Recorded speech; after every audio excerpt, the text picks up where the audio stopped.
안녕하십니까. 한의학입문TV 강의를 맡은 한의사 이한영입니다. 반갑습니다.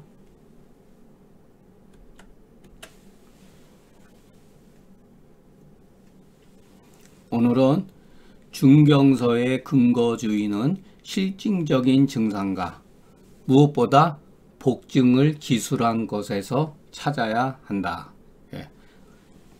우리가 어떻게 생각하면은 한의학의 원류 중경서를 보면은 지금서부터 뭐 2000 수백 년 전에 만들어진 건데 거기에는 이미 우리가 그냥 간과하고 있는 복증을 통해서 기술되었다고 하는 사실을 우리가 기억해야 됩니다. 그냥 중경서를 공부하는 것은 단순히 조문을 이해하는 게 아니라 이 손으로서 그 증상들을 경험을 하고 얻어야 된다는 뜻을 내포하고 있습니다. 그러니까 관념적으로 글을 잘 해석했다고 해서 중경 학술을 잘하는 게 아니라 무엇이 정말로 그 흉복에 나타난 증상은 중경도 분명히 그 촉지를 했다는 거예요. 그러니까 이 관점에서 우리가 중경서를 공부를 해야 한다고 생각합니다. 자, 표증에서부터 이증에 이르기까지 많은 정말로 무서운 병과 잡증들 뒤 섞여 있는 증상들이 굉장히 많잖아요. 그거 수를 이루 헤아릴 수가 없으나 중경은 오히려 그와 같은 것을 오히려 기술하지 않고 오히려 발열, 오한, 변, 리분리, 한유무, 갈, 불갈, 구, 불구, 동계, 심화비편, 흉복만, 서머, 번조 이와 같은 자질구레한 증상들을 특히 썼다. 특히. 물론 중간에 왜 극병이 없겠어요. 미친 경우라든가 이런 경우 광적으로 막 이렇게 난리치고 이러는 것도 간접적으로 다 썼어요. 그러나 무엇보다도 이와 같은 증상을 특히 기술했다는 거예요. 그 이유가 무엇인가?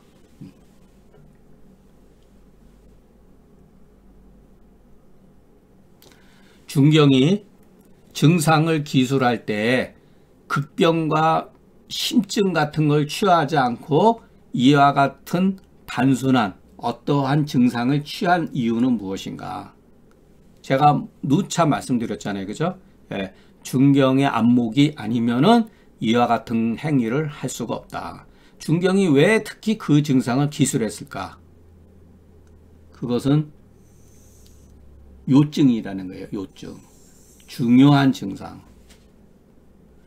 중요한 증상이라는 게 무슨 뜻이냐? 경계를 나타내는 증상이라는 거예요. 경계. 일종의 병이죠. 우리가 중경서를 공부하다 보면 미묘하게 이와 같은 것을 발견할 수가 있어요.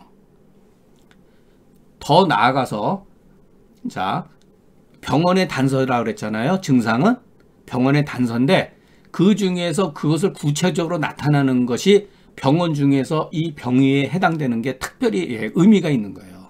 그런데 이것은 어떻게 알았느냐? 한토화를 치료하면서 낫고 낫지 않는 증상들을 말하는 거예요. 그러니까 중경서는 이 한토화를 기준으로 해서 공부를 해야 된다는 뜻이에요. 왜냐하면은 중경이 처방을 쓰게 된 동기는 우리가 알고 있는 무서운 병, 심한 병 이런 데에 있는 것이 아니라 다만 요증에 있다는 거예요. 이거에 대해서 확고부동해야지만 우리가 어떤 병증에 대해서 혼란을 겪지 않게 돼요. 그렇기 때문에 저 극증에 미혹되어 가지고 비방을 찾기보다는 요증을 관찰해 가지고서 중경방을 세우는 게 낫다는 거예요. 그래서 제가 지금으론 처음에 그 맨 마지막 그 시간에 우리는 오로지 중경의 증상을 가지고 묻고 질문하고 듣고 복진하고 절진해야 된다고 그랬잖아요. 그게 바로 이거예요. 요증이기 때문에. 우리는 이제 이것을 공부하는 거예요. 왜 저것이 요증이면서 요증이라고 하는 게 병원의 단서인데 경계를 뜻하는 그 암시이면서 또 하나는 뭐냐면은 한토와의 적부로서 구별되는 증상을 기술했다는 거예요. 왜냐하면은 한토와를 통해 가지고서 적부를 통해 가지고서 병의를 나중에 병의의 개념이 형성되었기 때문에 그런 거예요. 이것은 뒤에 한토화론과 표리론에 가서 제가 아주 그냥 그 나름대로 장황하게 썼으니까 그것을 읽어보면은 제가 왜 이와 같은 글들을 여기다 썼는지 아마 나중에 가면 이해하실 겁니다. 뭐 주제 넘은 얘기지만은 우리가 어떤 책이든지 한번 읽어가지고 버리지 말고 한 번, 두 번, 세 번, 네 번 이렇게 계속 읽어야 돼요. 저 같은 경우는 어떤 좋은 책을 만약에 읽게 되면은 기본적으로 20번을 읽어요. 예, 기본적으로. 책을 많이 읽지 않는 대신 좋은 책으로 제가 느껴지는 어떤 그런 것은 뭐 20번은 뭐 지나친 면이 없지 않아 있겠지만은 그 정도로 읽어요. 예. 그러니까 제 글도 마찬가지로 한 번 끝까지 읽고 다시 읽게 되면은 이래서 이 사람이 앞에서 이와 같은 말을 썼고 자서에서 이 사람이 이와 같은 거를 미리미리 자꾸만 설명했구나라는 걸 이해할 수가 있습니다. 더욱 그 중경의 그 증상들은 중요하지 않은 그 증상이 없어요. 더욱 그 요증 중에서 이채로운 증상은 흉복의 상이다. 간단하죠? 우리가 조문에 보면 경험했잖아요.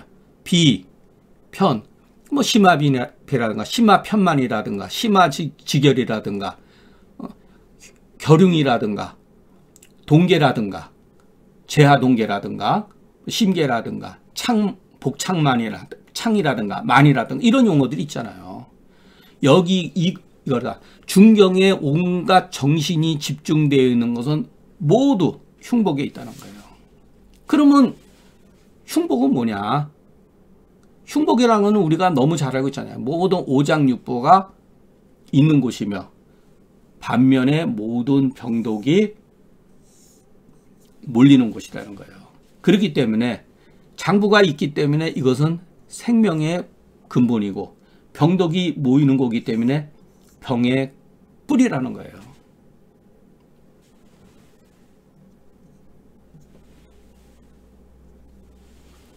그렇기 때문에 흉복의 증상을 살피지 아니하고 능히 병독의 요인, 요소를 얻는 자는 있지 않다. 흉복 증상을 살피지 않고 이게 병독의 뭔지를 어떻게 알겠어요? 물론 일부의 증상을 가지고도 알 수 있지만은 반드시 중경서를 우리가 공부할 때는 흉복뿐만 아니라 사실은 뭐 항배강이라든가 다 손으로 만져봐야 돼요. 일반적으로 환자들은 이와 같은 표현을 못해요. 저 가슴이 좀 답답합니다. 이런 말을 할 수 있어도 가슴이 부어있는 경우가 굉장히 많아요. 의외로. 손을 살짝만 대도 굉장히 아파하는 경우가 많아요. 그렇기 때문에 병독의 그 요인들을 헤아리지 않고 사실은 우리가 알 수가 없죠. 헤아리지 아니하고 능히 경방의 뜻을 얻는 사람은 있지 않다. 그러니까 흉복에 상이 있는지 없는지 어떤 상인지 그 상을 통해 가지고서 이 병독의 요인이 뭔지 이거를 아는 거죠. 결국은 이게 뭐냐면 견병지원이에요. 말만 바꿨을 뿐이지 병의 증상을 보고 병독의 원인이 무엇인지 우리가 추정하는 거죠. 이게 바로 견병지원이에요.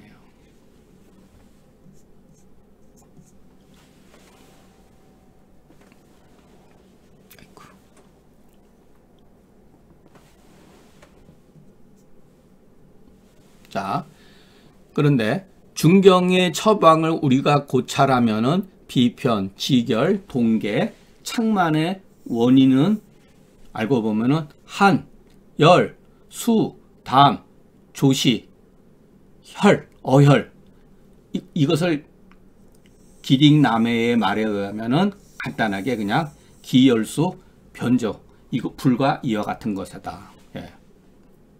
그러니까 이 기릭남해의 기혈수 변조로는 알고 보면은 이 사람이 창안해 놓은 말이 아니에요. 중경서 조문에 이미 다 있어요. 그러니까 이분은 기릭남해는 굉장히 잘 본 거죠. 왜냐면은 뒤에 가서 이제 기릭남해의 기혈수론에서 제가 설명드리겠지만은 기릭동동은 그냥 만병일독이라고 제가 말씀드렸잖아요. 그냥 독이에요. 독에 이게 독이에요. 하나의 독이라고 그랬지만 이게 바로 일련에 나타나는 독성들이에요. 자, 어떻게 그 이유를 우리가 알 수가 있느냐? 아니 무슨 근거로 한열 허실이며 그 담이다, 수다, 그 혈이다, 변이다 그렇게 아느냐? 자, 결흉의 증상이 나타나거든. 이에 중경은 함용탕을 썼어요. 함용탕을 주제했다는 거예요. 그렇기 때문에 우리는 이것을 근거로 결흉의 원인이 수열 두 가지 독으로 형성됐다는 것을 안다 그러지만 추정할 수가 있다는 거예요. 이게 가설이에요. 중경서에 보이는 제가 말씀드렸지만은 일종의 가설이에요.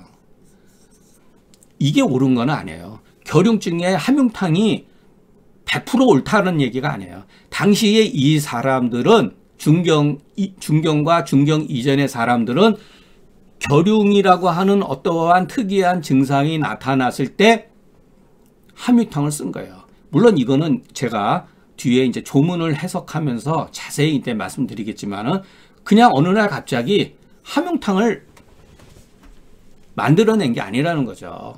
무수한 경험을 통해 가지고서 함유탕을 쓴 거예요. 일단 오늘은 그냥 기본적인 개요만. 자, 비편지상이 나타나거든 이에 중경이 사심탕류로 주지한 것을 했으니까 우리는 이것을 분석을 해보면은 이것은 다문과 한열이 교착되어 있구나. 그것을 우리가 짐작할 수가 있다는 거죠.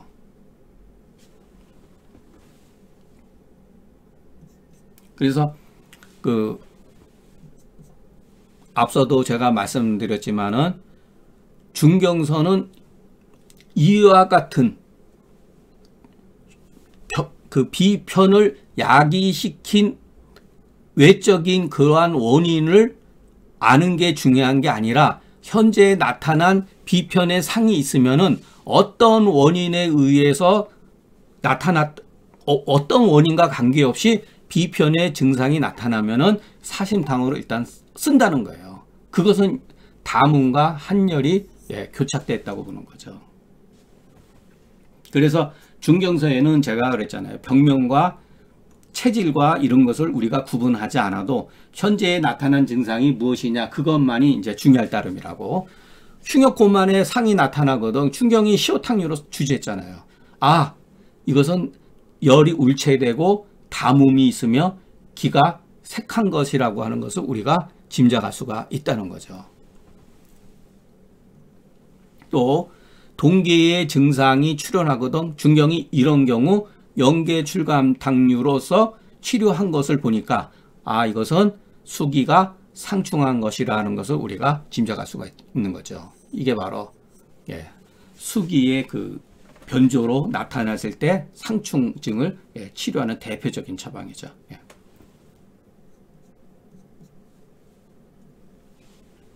창만의 상이 나타나거든 중경은 승기탕류로 주지한 걸 보니까 이것은 조열이며 조시며 어열로 인한 것이라는 것을 우리가 알 수가 있죠. 승기탕에 예를 들어서 조인승기탕이라든가 대시호탕이라든가 도액승기탕이라든가 이런 게 있잖아요. 이 자세한 거는 제가 계속해서 반복하니까 전체적인 개념이 이렇다라는 거. 그리고 앞서도 말씀드렸지만 이것이 어쨌든 간에 가설이라고 하는 거. 이것도 자체도 가설이라는 거. 중경의 모든 처방이 이것을 이제 우리가 주목해야 돼. 중경의 모든 처방이 그 치료는 비록 다르나 궁극적으로 흉복의 증상을 치료하지 아니함이 없다. 그 예를 들면 마왕탕만, 천이흉만 이렇게 돼 있잖아요. 계지탕류, 개의복통, 동기 증상이 있으면서 복통을 치료한단 말이에요. 시오탕류, 흉욕고만, 사심탕류, 심화비편, 함흥탕류, 흉비, 석편, 승기탕류, 복만이천 이와 같은 것을 보면은 마왕탕이라든가 계지탕은 소위 말해서 태양병, 소시오탕류는 반표발리증을 소양증, 함흥탕이라든가 예를 들어서 승기탕 같은 경우는 이열에 해당되는 거니까 양명병. 병이가 다 다르잖아요. 그러나 궁극적으로 흉복의 증상을 치료하지 않음이 없다. 그러면 여기서 우리가 추론할 수 있는 게 있죠. 흉복이라고 하는 것은 3위, 표, 반표발리, 이 3위의 뿌리다. 그러면 3위는 또 뭐냐? 흉복의 천심 관계를 가지고 있으면 우리가 알 수가 있다. 그렇기 때문에 표병이라고 해서 피부에만 머무르는 게 아니라 실질적으로 그 병세에 의해 가지고서 흉복부에 영향을 준다는 거예요. 중경의 처방을 가만히 보면 다 이와 같이 되어 있는 거예요. 그래서 제가 항상 나중에 말씀드리겠지만은 이론적 사고방식을 가지고 우리가 공부를 해야 된다는 거예요.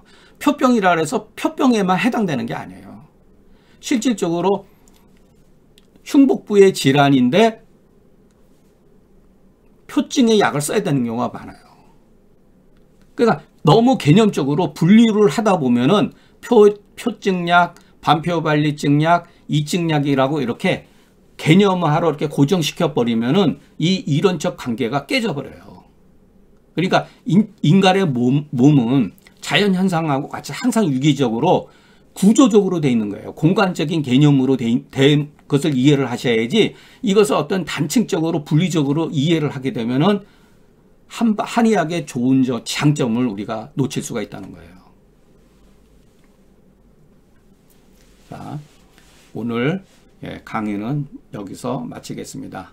다음 시간에는 흉복의 증상은 단순히 외감에 의해 하루아침에 갑자기 형성된 것이 아니라는 점에 대해서 설명해 하겠습니다.